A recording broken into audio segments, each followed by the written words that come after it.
Svo það er enginn hérna í Mattíasi.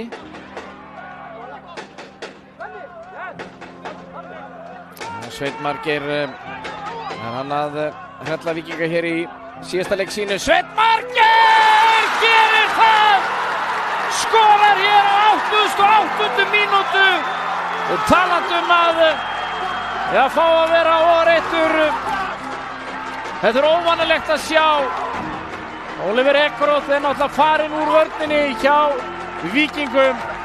En þetta var furðulega auðvelt fyrir Sveinn Margeir. Harli Villar kemur boltanum að ná hann. Sjáum hann hér, Jón Guðni. Halldór Smári er að koma sér tilbaka og hann bara lappar